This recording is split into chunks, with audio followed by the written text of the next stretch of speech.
We are here to celebrate, to praise God, and to give glory to God for what God has done for our pastor and the family. So it's a dedication day and it's a dedication service. So as our pastor used to say, when the purpose of a thing is not known, abuse is inevitable. So today we are here to celebrate God, the faithfulness of God, the hand of God, for what God has done for us. We have come to say thank you, Jesus. Hallelujah. Amen. With the joy of my heart, I'd like us to rise to our feet. Let us rise to our feet. The Bible says that in everything give thanks, for this is the will of God in Christ Jesus concerning you. Amen. Amen. We are going to start by praying. We are going to thank God for what God has done for us, what God has done for our father in the house, as a pastor and the family. God has blessed them with a child, another one again. The scripture says that children are the heritage of the Lord, and the fruit of the womb is his reward.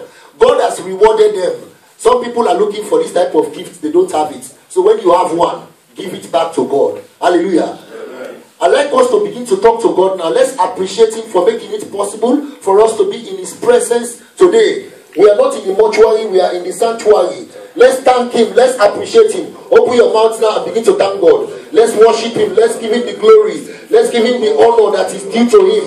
Lord, we want to thank you for all that you have done. The scripture says it is a good thing to give thanks unto the Lord and to sing praises to the Most High God. We worship you, we give you praise, we adore you, we reverence you. Thank you, Abba Father. Thank you, Jesus. Holy Spirit, we worship you, we adore you, Lord. We welcome your presence in our midst. Thank you, Jesus. Thank you, Abba Father. We worship you. In Jesus' mighty name we pray. We are going to commit the service into the hands of God, that whatsoever we are going to do today will be of the glory of God. That the unction to function, God will deposit it in our lives today, in the name of Jesus. Let us commit this particular service into the hands of God. Let us pray that God will take absolute control of the service today. From the beginning of the service unto the end, there will be no stress, in the name of Jesus. Let's begin to thank him. Let's appreciate him. Let's commit the service into the hands of God. Heavenly Father, we thank you. We commit the service into your hands. We pray that every activity that we are going to participate today, Lord, will be of your glory. There will be no confusion. There will be no destruction. There will be no side problem between brothers and sisters.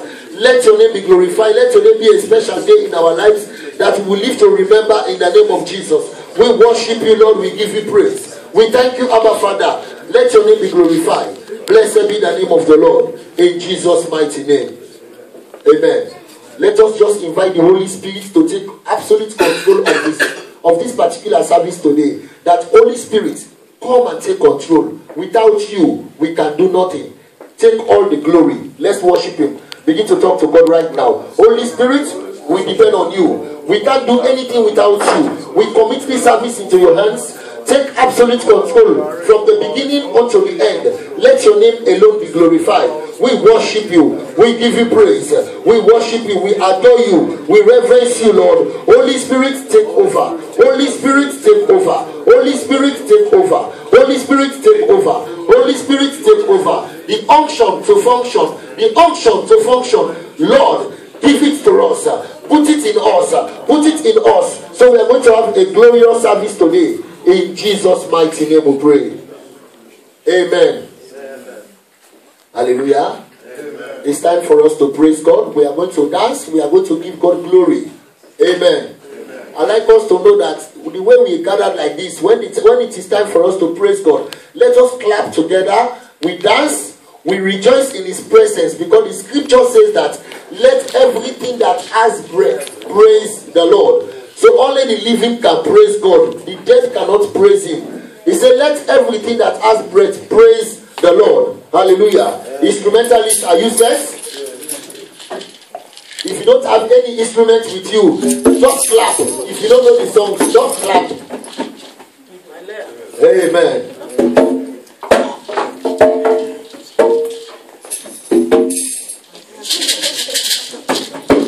What shall I say unto the Lord?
Amen.